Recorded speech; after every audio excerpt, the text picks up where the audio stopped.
জানিয়ে দেব এই মুহূর্তে পাওয়া সর্বশেষ আপডেট বাংলা সংবাদ। শুরুতেই শিরোনাম।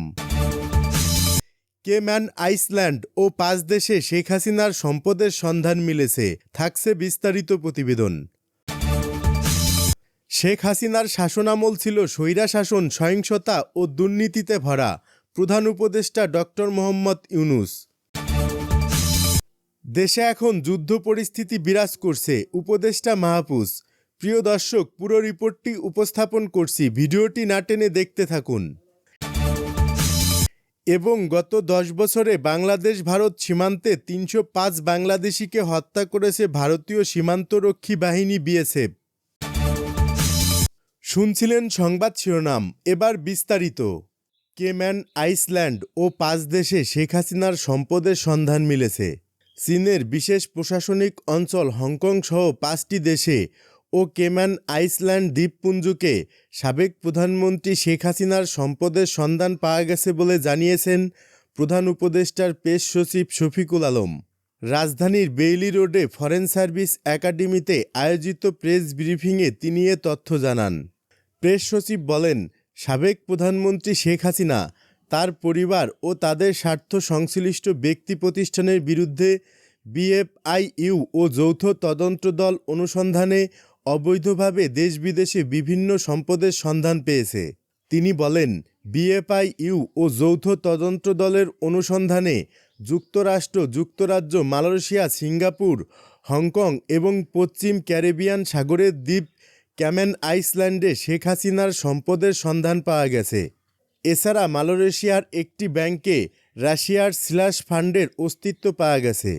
শফিকুল আলম বলেন, 124টি ব্যাংক অ্যাকাউন্টে 635.14 কোটি টাকা, রাজউকের 1,80,00,000 টাকা মূল্যের 60 কাঠা প্লট ও 8,85,00,000 টাকা মূল্যের 6% জমিসহ 8টি ফ্ল্যাটের সন্ধান পাওয়া গেছে। তিনি বলেন, এছাড়া প্রতারণা ও জালিয়াতির অভিযোগে মোট 6টি মামলা করা হয়। 6টি মামলার তদন্ত সম্পাদন ও চার্জশিট দাখিল এবং পরিবারের 7 সদস্যকে বিদেশে ভ্রমণে নিষেধাজ্ঞা আরোপ করা হয়। প্রেস সচিব আরও বলেন, বিএফআইইউ 2টি গোয়েন্দা প্রতিবেদন দুর্নীতি দমন কমিশনে পাঠিয়েছে। এছাড়া 5,15,00,000 টাকাসহ 11টি ব্যাংক হিসাব ফ্রিজ করেছে। সব ব্যাংক হিসাবের তথ্য দুদকে পাঠানো হয়েছে।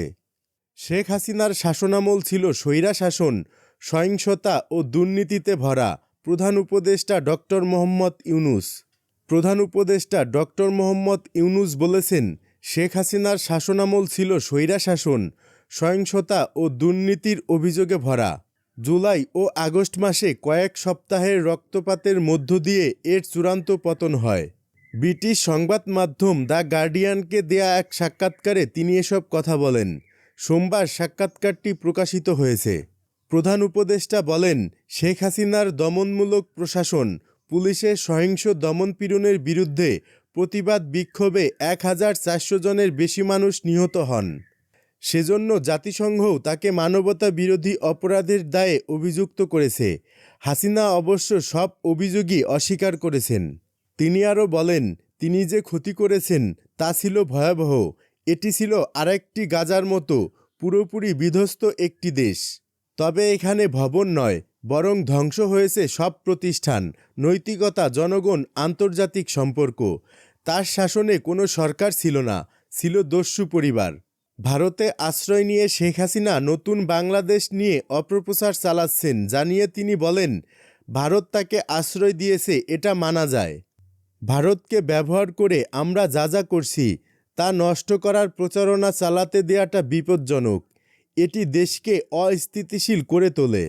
সাক্ষাৎকারে ডক্টর ইউনূস আরও বলেছেন, দেশে গত কয়েক দশকের ইতিহাসে সবচেয়ে অবাধ ও সুষ্ঠু নির্বাচন অনুষ্ঠিত হবে এবার, অর্থাৎ আসন্ন 13দশ জাতীয় সংসদ নির্বাচন। এবছর ডিসেম্বর থেকে আগামী বছর মার্চের মধ্যে যে কোনো সময় নির্বাচন অনুষ্ঠিত হতে পারে। দেশে এখন যুদ্ধ পরিস্থিতি বিরাজ করছে, উপদেষ্টা মাহফুজ। দেশে এখন যুদ্ধ পরিস্থিতি বিরাজ করছে এবং সেই যুদ্ধ অন্য জায়গা থেকে সরকারের উপর চাপিয়ে দেওয়া হয়েছে, এমন মন্তব্য করেছেন তথ্য উপদেষ্টা মাহফুজ আলম। সোমবার দিবাগত রাত ৩টার দিকে নিজের ভেরিফাইড ফেসবুক অ্যাকাউন্ট থেকে পোস্টে এমন মন্তব্য করেন তিনি। গণ অভ্যুত্থানের বিরুদ্ধে একটি শক্তি সদ্য যুদ্ধ চালাচ্ছে, এমনটা জানিয়ে পোস্টে তিনি লেখেন, গতকাল মাননীয় প্রধান উপদেষ্টার সভাপতিত্বে একটি পর্যালোচনা সভায় নারী ও শিশুর বিরুদ্ধে নিপীড়ন ও সহিংসতা নিরোধ ব্যবস্থা গ্রহণ, নিষিদ্ধ সংগঠনের কার্যক্রমের বিরুদ্ধে কঠোর ব্যবস্থা গ্রহণ ও সার্বিক আইন শৃঙ্খলা পরিস্থিতি উন্নতি নিয়ে আলোচনা হয়েছিল। আমরা সংবাদ সম্মেলনে বলেছিলাম, সরকার কঠোর অবস্থানে যাবে। গতকাল থেকে আজ পর্যন্ত বিভিন্ন জায়গায় অপরাধীদের গ্রেপ্তার চলমান এবং বিচারের কাজ দ্রুত ও সুষ্ঠু করার লক্ষ্যেও সরকার তৎপর। তিনি বলেন, ছাত্র যুবকদের জন্য লক্ষাধিক চাকরির ব্যবস্থা ও তরুণদের জন্য জাতীয় কর্মসূচি গ্রহণের বিষয়েও গতকালের আলোচনায় উত্থাপিত হয়েছে। শীঘ্রই এ বিষয়ে দৃশ্যমান পদক্ষেপ নেওয়া হবে। সরকার জঙ্গিবাদ ও সন্ত্রাসের বিরুদ্ধে জিরো টলারেন্স দেখাবে এবং সে লক্ষ্যে সমন্বিত তৎপরতা ইতিমধ্যে শুরু হয়েছে। দ্রব্যমূল্য নিয়ন্ত্রণ, সন্ত্রাসীদের গ্রেপ্তার ও বিচার, প্রতিষ্ঠানসমূহকে শক্তিশালী করা, জুলাই শহীদ ও আহতদের জন্য ইতিবাচক উদ্যোগ গ্রহণ থেকে শুরু করে বিভিন্ন ইস্যুতে সরকার সক্রিয় ও সফল। কিন্তু সামরিক বেসামরিক আমলাতন্ত্র, ব্যবসায়ী শ্রেণী ও মিডিয়ার মধ্যকার গণ অভ্যুত্থানের শক্তিগুলোর বিরোধ, অন্যদিকে গণ অভ্যুত্থানের বিরুদ্ধে শক্তির ঐক্যবদ্ধ হয়ে ক্রমশ উত্থান সরকারকে বেকায়দায় ফেলেছে। সরকার গণ অভ্যুত্থানে পরাজিত একটি শক্তিশালী দেশি বিদেশি জোটের বিরুদ্ধে যুদ্ধে লড়ছে উল্লেখ করে তিনি বলেন, স্বার্থন্বেষী মহল জনগণের মধ্যকার অভ্যুত্থানের ঐক্যকে নস্যাৎ করতে উঠে পড়ে লেগেছে। সফলও হচ্ছে। সেনাবাহিনী, রাজনৈতিক দল ও অভ্যুত্থানের বিভিন্ন শক্তিকে মুখোমুখি না করাই আমাদের জন্য আখেরে ভালো হবে। আমাদের মনে রাখতে হবে, দেশে এখন যুদ্ধ পরিস্থিতি বিরাজ করছে এবং সে যুদ্ধ অন্য জায়গা থেকে আমাদের উপর চাপিয়ে দেওয়া হয়েছে।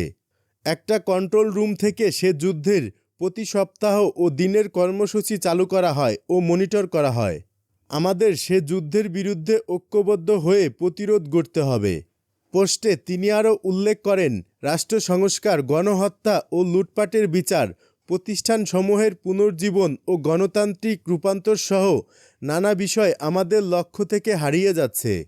এ সরকারের আমলে এদেশকে গড়ে তোলার সুযোগ ও সক্ষমতা তৈরি হয়েছে বলেই ভিনদেশ থেকে দ্রুততার সাথে সরকার পরিবর্তনের প্রেসক্রিপশন আসছে। কিন্তু নির্বাচন যথাসময়েই হবে এবং জুলাই সনদের ভিত্তিতে এদেশে নির্বাচনের আগেই রাষ্ট্র সংস্কারের দৃশ্যমান অগ্রগতি ঘটবে এবং খুনি, ধর্ষক ও লুটেরাদের বিচার হবে।